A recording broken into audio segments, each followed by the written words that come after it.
सबसे बड़े पड़ाव पर आ चुके हैं, क्योंकि अब मंच पर दोनों टीमों की तरफ से एक एक व्यक्ति सामने आएगा और फिर वो सीधा जजेस के सवालों का जवाब देंगे और इसी के साथ साथ आपके लिए मौका होगा जब आप गमछा बदल सकते हैं। तालियों के साथ बहुत बहुत स्वागत गौरव भाटिया और सुप्रिया श्रीनेत का। दोनों अपनी अपनी टीम की तरफ से अब सीधे जजेस के सवालों का सामना करेंगे और उसके बाद ऑडियंस से भी एक एक सवाल तीनों हिस्से से लेंगे और फिर गमछा बदलने की बारी होगी अगर किसी को बदलना है तो। प्रभु जी, आपके सवाल से शुरू करते हैं। गौरव जी, मैंने पहले भी कहा, इस बार एक ही सेंटेंस में आपसे पूछना चाहूँगा, आप गड़े मुर्दे कौन से किस्म के उठाना चाहते हैं? केवल मुगल पीरियड के अंदर सब कुछ बुरा हुआ हिंदुस्तान के अंदर, या उससे पहले कोई अच्छा हुआ? अकबर भी आपको याद आता कि भी कि नहीं आता? अगर अबू आजमी भारतीय जनता पार्टी का हिस्सा है तो गड़े मुर्दे हम उखाड़ रहे हैं। अगर ये व्यक्ति जो कहता है कि मेरी लड़ाई इंडियन स्टेट के साथ है, राहुल गांधी जी, तो हम लोग गड़े मुर्दे उखाड़ रहे हैं। और मैं एक बात बड़ी विनम्रता से कहता हूं, सबसे पहले 12 करोड़ टॉयलेट बनवाए नरेंद्र मोदी जी ने, महिला अस्मिता का इससे बड़ा प्रमाण नहीं हो सकता है। 11 करोड़ गैस सिलेंडर दिए महिलाओं को तो नरेंद्र मोदी जी ने दिए, और 13 करोड़ घर ऐसे हैं प्रभु जी जहां नल में जल आने लगा तो नरेंद्र मोदी जी ने दिए। अभी आप कह रहे थे मोदी जी का नाम और अपने नेता का नाम, मैं बड़ी जिम्मेदारी से एक बात कहता हूं, अगर नेता के नाम पे आपको गर्व होगा, भारत के नाम पे गर्व होगा तो बार बार लेंगे। और जो लोग अपने नाम पे गर्व नहीं करते वो अपना नाम यूपीए से इंडिया अलायंस कर लेते हैं और नकली गांधी बन जाते हैं। और आप कहते हैं गड़े मुर्दे मत उखाड़ो, मैं कहता हूं अभी तो पीओके लेना है, वहां पे भी तिरंगा लहराना है। अगर अतीत में नहीं जाएंगे तो पीओके वापस कैसे लाएंगे जो चाचा नेहरू ने दे दिया था? चीन से अपनी भूमि वापस कैसे नहीं लेंगे? वैसे करार एमओयू ये करते हैं, इलू इलू ये करते हैं, अपनी जमीन वापस लाने का काम मोदी जी का। हमारे मोदी जी वो है भ्रष्टाचारियों और औरंगजेब की कब्र है जिसने खोदी, उस व्यक्ति का नाम है नरेंद्र मोदी।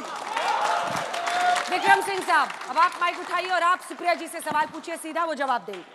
सुप्रिया जी, मैं आपका विद्वतापूर्ण वक्तव्य चाहूंगा। आपने सब बातें कही, लेकिन क्या पुलिस सुधार, फास्ट ट्रैक कोर्ट्स, न्यायिक सुधार, इस पे अगर हम पहले चर्चा कर लें और बाद में हम अन्य विषय करें तो क्या हमारी प्राथमिकता ज्यादा श्रेष्ठ नहीं होगी? मैं अपनी बात शुरू करूंगी, इतिहास से हमें क्या सीखना चाहिए।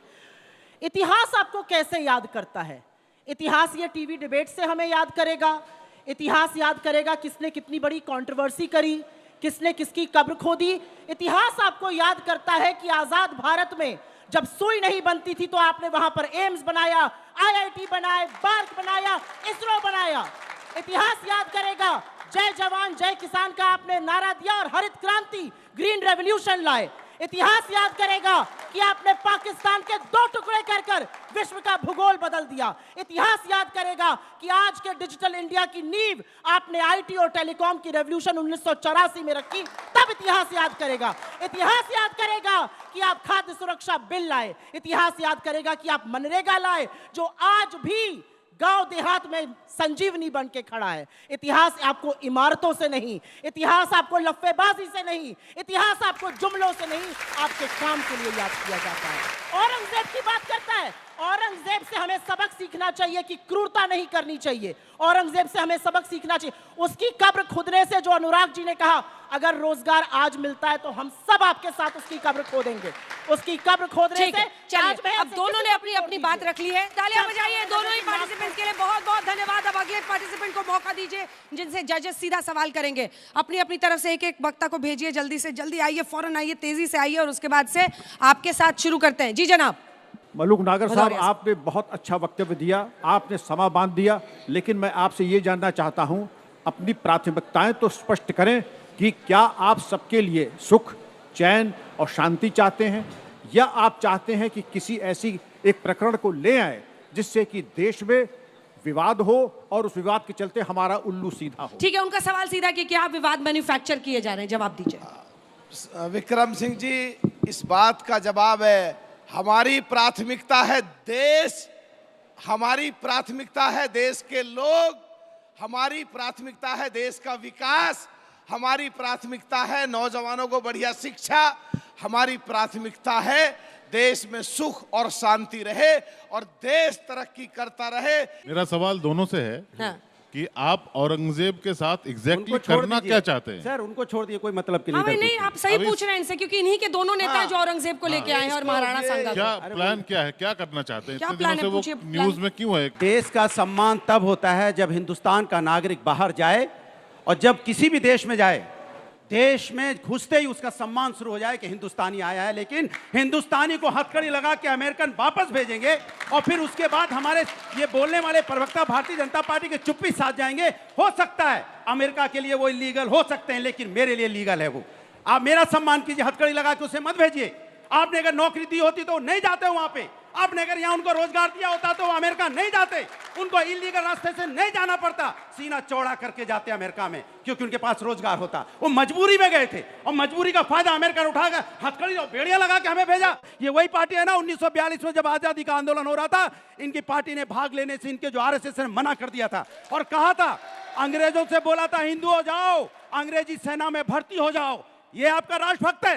राष्ट्रभक्त आपको सिर्फ नफरत के नाम पे याद आता है। हिंदुस्तान को अंदर में आप हिंदू मुस्लिम सिख ईसाई की राजनीति इसलिए करना चाहते हो क्योंकि आप चाहते नहीं हो। तालियों के साथ बहुत बहुत अभिनंदन। दोनों स्पीकर्स ने जबरदस्त बैटिंग की है। अब दोनों जो आखिरी के स्पीकर्स हैं वो उसके बाद से जजेस को फैसला करना है।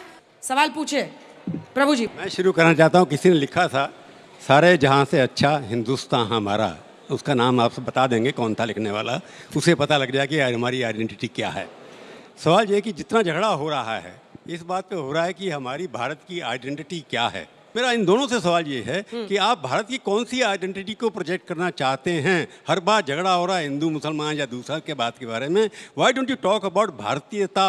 उसके अंदर भी विरासत है, उसके अंदर भी विकास है। डिफाइन भारतीयता मतलब आप बताइए कि आपके लिए भारतीयता के मायने क्या हैं। दोनों बारी बारी से। देखिए जो लोग इन्होंने अभी कहा प्रभु जी ने कि सारे जहां से अच्छा हिंदुस्तान हमारा, उसी इकबाल ने तरानाए मिल्ली भी लिखा जिसमें कहा कि मुस्लिम हैं हम, सारा जहां हमारा। ये पूरी दुनिया इस्लाम की दुनिया है। जो पैन इस्लामिज्म को नहीं जानते हैं वही इस प्रकार के प्रश्न खड़े करते हैं। इस देश का हिंदू यदि नहीं जागेगा, अपने आप को कंसोलिडेट नहीं करेगा, तो वो बांग्लादेश देखेगा, पाकिस्तान देखेगा।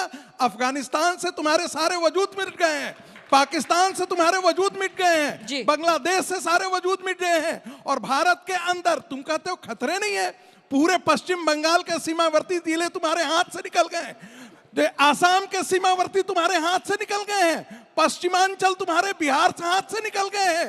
200 से ज्यादा जिले जो हैं वो एक पाकिस्तानी हब जैसा खड़ा हो गया है, इस देश के अंदर खड़ा हो गया है। सड़क पर जाकर के सरतन से जुदा के नारे लोग लगाता है और फिर भी कहते हो इस देश को खतरा नहीं है।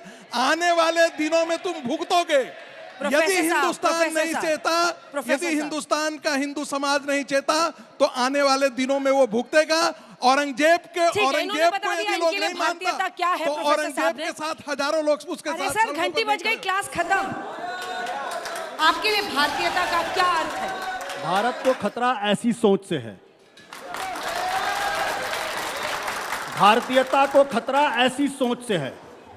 सरदार पटेल ने इसीलिए कहा था हिंदू राष्ट्र एक पागल विचार है। भारतीयता क्या है, मैं सिर्फ दो चीजों से अपने को डिफाइन करता हूं। रसखान ने कहा था मानुष हो तो वही रसखान बसो ब्रज गोकुल गांव के धाम। और कबीर ने कहा था मैं तो राम की बहुरिया। कबीर कौन है और रसखान कौन है इसको हमें बताने की जरूरत नहीं है। इतनी बड़ी बात और आप उनको देशद्रोही की श्रेणी में लाके रखना चाहते हैं।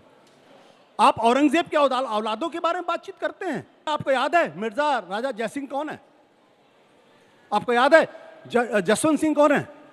आपको याद है मान सिंह कौन है? और आपको याद है राणा प्रताप और मिर्जा राजा जयसिंह और जसवंत सिंह में क्या फर्क है? जब हिंदुस्तान की बच्चियों के साथ गलत हो रहा था तब ये मिर्जा राजा जयसिंह कहां थे? किसके साथ खड़े थे? क्या ये बराबर के अपराधी नहीं है? क्या इन पे चर्चा नहीं होनी चाहिए? तो जब औरंगजेब की औलाद कहते हैं उनको आप गाली बकते हैं, तो ये मिर्जा जसवंत सिंह की जो औलादे हैं उनके साथ क्या करेंगे आप? चलिए ठीक है, ये सवाल इसी के होना साथ चाहिए, तालियों के नहीं होना साथ- चाहिए? चलिए ताली के साथ दोनों वक्ताओं का बहुत बहुत धन्यवाद। अपनी अपनी जगह पर बैठ जाइए।